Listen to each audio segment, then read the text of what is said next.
Thanks for joining one more time on the NGS training module that we have going on here. So today we're going to have 3 speakers, and I'm going to introduce the first 2 because they are PhD students working with me here at UGA. Katie Dillon is a PhD student in bioinformatics, and Imtiaj is a PhD student in environmental health sciences. They each have a little bit of information. They'll give you the specifics of their background, but they're going to give us some examples of how we're applying things that we've been talking about in the past couple of weeks. So Katie's going to start us off. Go ahead, Katie. All right, can everyone hear me okay? Thumbs up, awesome. Okay, let me just get to screen sharing really quick. Can I get a verbal cue that you can see my slides? You can see your slides. Awesome. All right, thank you, Travis, for the introduction. Yes, my name's Katie. I'm a PhD candidate in Travis's lab, and today I will be talking to you about long-read sequencing using Oxford Nanopore technologies. Today's agenda for my slides, I'll be talking for about 15 minutes. I'll give a really brief overview about my background, a brief NGS overview, and go into some Nanopore sequencing technologies and give you an example of AMR detection in, that should say, extended spectrum beta-lactamase commensally coli. So I graduated from Oklahoma State University in 2016 with a degree in food science. It's where I learned most of my culture-based microbiology knowledge and some very basic presence-absence molecular knowledge. And then from 2016 to 2021, I was an ORISE fellow at CDC within the enteric diseases laboratory branch.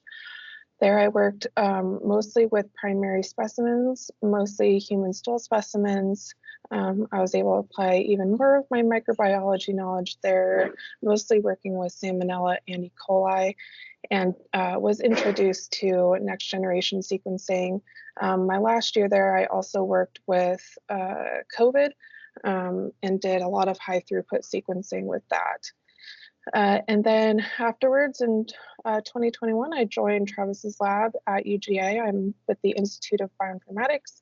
I've also worked with some primary specimens here, adding ticks into the mix, doing a little bit of sequencing, but mostly applying my knowledge towards bioinformatics. So a little overview of some of the points that Travis talked about a couple weeks ago. I'm just going to briefly go over these sequencing technologies. So as you may know, Illumina sequencing technologies are for short read sequencing. Their base calls are made from signal intensity, and Illumina is associated with low error rates. And as you can see in the graphic video below, they generate clusters, cleave off, and then the base calls are made from a light intensity. PacBio is long-read sequencing. So unique to PacBio is it creates sort of this circular library, as you can see in the video below. And those are generated by their smart bell adapters. So this polymerase incorporates labeled DNTPs, and a light is emitted in real time, recording base calls. Another interesting thing about PacBio is that error rates are pretty high if you're just sequencing a piece during one circular rotation, but the more times you repeat the sequence, the significantly lower the error rates get. And then obviously I'm here to talk a little bit about Nanopore sequencing, which is also another form of long read sequencing that works in a very different way from PacBio. It also is a real-time analysis of long DNA or RNA fragments. It relies solely on the size of your input molecules. So there has to be a lot of wet lab work done prior to this to get large, high molecular weight molecules. And those are passed through a protein pore, a proprietary nanopore for nanopore technologies, and the electrical current is decoded to provide a sequence. And the error rates associated with nanopore are variable. They have gotten better, especially since the release of their V14 chemistry, but the error rates are still higher than that of Illumina or PacBio. And I just want to preface that I am not associated with Nanopore. I'm not a Nanopore sales rep or anything like that. I'm not funded by Nanopore. So if you have specific questions regarding Nanopore outside of what I'm presenting today, you might want to contact Nanopore themselves. Here I'm just giving an overview of our applications in the lab. Excuse me one second. Okay. So these are the available sequencers, well, some of the available sequencers on Nanopore's website. First thing that'll draw your eyes to is the MinION MK1C. So this was their first, I believe their first sequencer that was standalone. I could be wrong with that, don't quote me. But they recently gave a message saying they're going to discontinue it starting in March 2024. But starting from the lower end is the Flongle, which if you don't love that name, then what's going on? It's such a great name. It's fun to say.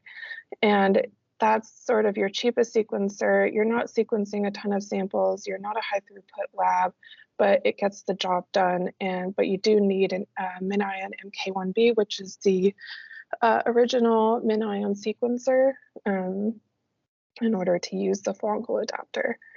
And then the GridION has five spaces for running a MinION flow cell. So all of these on the top row run on MinION/GridION flow cells, except for the Flongle. And that is especially different from the flow cells you used for the PromethION sequencers. So PromethION over here is costs a big chunk of money, and it runs 6 flow cells, PromethION flow cells. The P2I is a new sequencer that they're going to start releasing soon. It's similar to the MinION MK1C in that it's standalone. It doesn't need a hookup to a computer, but the P2 Solo does, and I'll go into that a little bit more on this in a following slide. So this is what the flow cells look like between the MinION/GridION flow cells and the Flongle and the PromethION. So MinION, GridION up here, PromethION down here. And the cost per flow cell are very different and are also going to be associated with amount of data or the amount of data that you're wanting. So the Flongle flow cell is very cheap. It's $67.50 per flow cell, but you have the smallest amount that you can purchase is a pack of 12. And then the spot-on flow cell, which can be used on the MinION or the GridION, you can purchase a single flow cell for $700 or 96 of them for $450 per flow cell. And then with the PromethION, similar setup here where the lowest number of flow cells you can purchase is 4, with each of them costing about $900 each. And the most that you can buy is 720 times 4, which reduces the PromethION flow cell to $600. And I'm not going to go too much further into all of this, except to sort of highlight the number of gigabases per flow cell. So the Flongle can get up to, according to the Nanopore website, can get up to 2.8 gigabases of data per flow cell. And then the MinION flow cell is about 30 gigabases per data. That's more of a theoretical amount that you can get. In reality, it's more like 10, but this is what they report. And then there's a little bit of confusion surrounding the P2 solo and the PromethION because they use the same flow cells, but Nanopore reports that PromethION only gets 200 gigabases per flow cell, and P2 solo somehow gets 290. And TBD on the P2 integrated. They have not reported the number of gigabases per flow cell. So it just really depends on your lab and your sequencing workflows. And if you're high throughput, then a PromethION might be a good way to go, or the GridION. If you're not looking into sequencing a bunch of samples, or you're not high throughput, a smaller way to go is with the MinION MK1B. Our lab is looking into purchasing a P2 solo, and of course the Nanopore gives specs on like minimum and recommended requirements for the computer that you have to hook up to it. So remember, P2 solo is, I guess it's kind of, the naming of it is a little bit misleading because it's not, can't run solo. It has to run on a computer, and needs 8 terabytes of storage and a bit of RAM for it to run really well. One of our colleagues recently purchased a really beefy computer with these similar specs in order to run a P2 solo, and I believe a MinION at the same time. So it just depends on your lab specifics, your lab specific needs. I want to give a little bit of an example of how we've used Nanopore in our lab and with our collaborators. So this was a project, this piece that I'm presenting you is a very small piece of a project that we shared with Elizabeth Otteson, who's a professor here at UGA, and Erin Lipp, and obviously Travis. And so part of the study was to collect healthy human stool specimens from about, I think we collected around 555 stool specimens. We had a portion that were like parents and children so that we could look at the sort of E. coli relationships in those families. And for this specific piece that I'm showing you today is we plated them on chromogar E. coli, which is a culture medium good at distinguishing some commensal E. coli from some, sorry, I should go back. This is for the extended spectrum beta-lactamase E. coli. So this should not say chromogar E. coli, it should say something along chromogar ESBL. So we plated some of them on extended spectrum beta-lactamase agar to collect commensal E. coli that were ESBL positive. And a chunk of them were sequenced on a NovaSeq, and then we took a small subset and sequenced on the MinION. Apologies for that mix up there. And so these are just some QC stats from those 28 samples. So over here on the left is representing the contig, the number of contigs per isolate. So number of contigs, these are 28 isolates and ordered from smallest number of contigs to largest. There's something wonky going on with this guy here. It was 64 contigs or so in a length, and so that was excluded from the following analysis. And you can see it here as well that the N50 and N90 were undetectable for this sample. And so for these samples, I ran them through AMR Finder, and this was just a good way to confirm that yes, all the isolates contained were extended spectrum beta-lactams, and most of them had AMR quinolone resistance. Excuse me. And so this is just sort of representing that even though Nanopore sequencing does not have perfect error rates, again, they have improved over the last few years significantly. You probably wouldn't want to use it for like SNP or variant detection for COVID samples. We still don't think that it's quite that finite yet in terms of error rates, but it has been good enough for detecting AMR genes. So with that, I don't want to go too much more over time. I think I'm just on time. So thank you again. I'm not sure if we're doing questions right after this or if we're waiting until the end of the presentation, but thank you. Good morning. This is Imtiaj, and I'm a second-year PhD student at the Glenn Lab. Today, I'll be talking about Illumina sequencing. Before I start, there is a little bit information about me. So I am from Bangladesh. I did my bachelor in microbiology from University of Dhaka. And then I moved to South Korea to do my MPH in environmental health from the Seoul National University.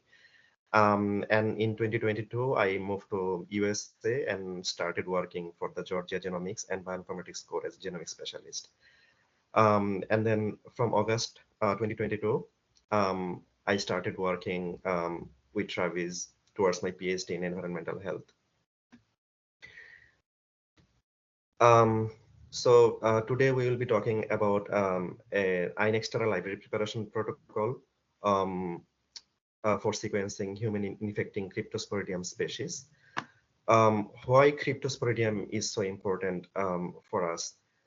Crypto is so for are you good? Sorry.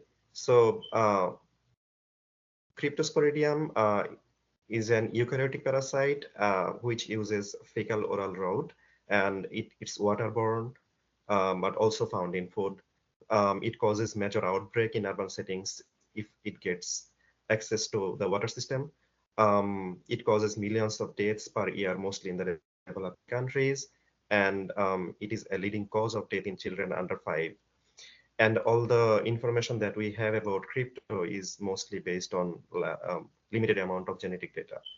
So we wanted to know more about crypto. In the common labs, the people use mostly like 2 techniques to screen Cryptosporidium species. One is like the microscopy, and another is PCR. Microscopy, they can directly use the fecal sample, but for PCR, they need to do DNA extraction, and then they go for PCR. That's for only just typing Cryptosporidium species. But there is a huge knowledge gap about their genomic diversity, global population structure, their mixed infections, recombinations, evaluation of anthropogenic strains. So all that questions that is like still missing. So we wanted to know more, and that's why we requested our global collaborators to.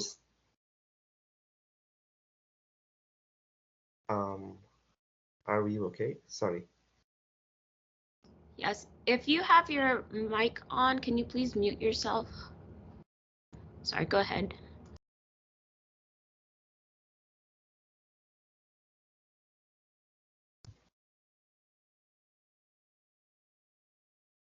Okay, sorry. So we requested our global collaborators to send us PCR positive samples here. Then when the collaborators sent us the sample at Glenn Lab, we do sample QC. We use plate reader to know the concentration of crypto DNA. And we also do qPCR to know how much crypto molecule is there in the sample. And when we get both of the results, then we sort the samples based on like the higher concentration and low CT values. And then we move forward for library preparation. Currently, we have 3 available library preparation protocols in the market, Kappa, NEB, and Illumina. Kappa uses physical sharing, and then it requires large amount of starting material, around 100 nanogram per microliter. It's also, it requires lots of time, and also it's expensive. Then comes New England Biolabs. Their protocol uses enzyme to share the DNA, and they require 50 nanogram per microliter DNA. And compared to Kappa, they require less time and money. And finally comes the Illumina, which is also enzymatic DNA sharing, but it can work with as low as around 5 nanogram per microliter of DNA. And it's super time saver, and then also we can save lots of money. So that's why we chose Illumina. And also, like, since the crypto DNA is like the very low concentration, most of them are like below 5 nanogram per microliter. So even though people wants to use Kappa or NEB, they cannot use it because of the limited amount of DNA.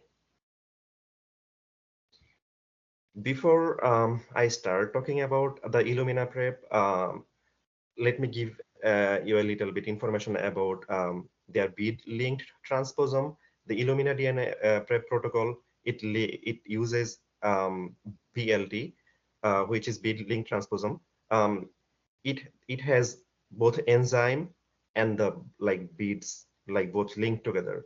So when we add DNA to the BLT, then the DNA gets fragmented, and also it gets bind to the magnet, which we call fragmentation.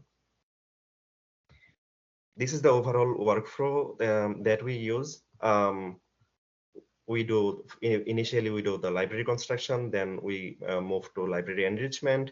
We pull them, sequence it, and when we get the sequencing data back, we move to bioinformatics analysis. As I was saying, the first step of Illumina library preparation is the fragmentation. It is a very simple procedure, but it's very important. This is where the enzymatic sharing happens. And it takes place in a thermal cycler at 53 degrees Celsius for around 30 minutes. So we can see that when the DNA gets bind to the BLT, it gets segmented, and we see like the viable DNA that we can use for library preparation, and the small fragments of DNA that cannot bind here to the bead, it gets washed away.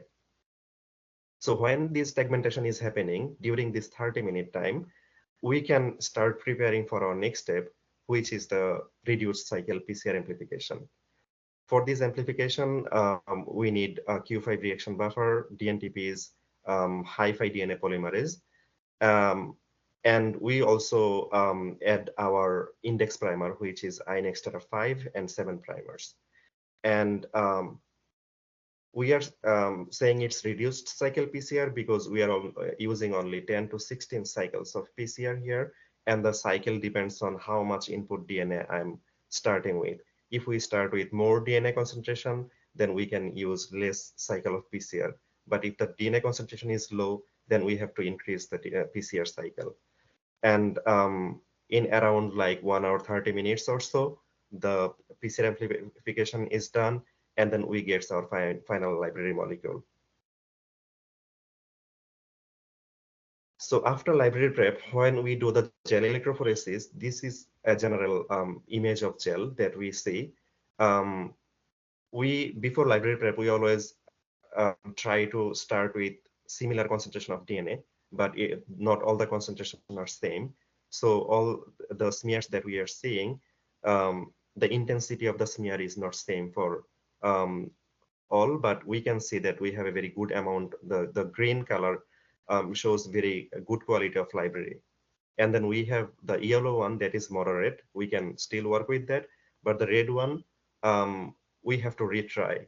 That means the PCR cycle that we decided for the samples, it didn't work out properly. So we can retry with more PCR cycle with this sample. But for green and yellow, we can move forward. Now our library preparation is done. So we have a very important decision to make here, whether we will go with sequencing without capture enrichment, or we will capture them and then we will go for sequencing. So in GlenLab, we captured them with MyBaits that Brian discussed last week, because this is also one of our goal is to develop a next generation 2 bait set, which can better characterize Cryptosporidium species. So I'm not going to discuss in detail about how the capture enrichment works because you already know. So I would like to share the gel image after capture hybridization. And we can see the bands. I had 3 pools, and these 3 pools, they are very crypto-specific brand. There is nothing else. So when we, after the enrichment, when we clean up the primer dimer, and then we can only sequence the Cryptosporidium. Or all non-target, off-target stuffs are like washed away.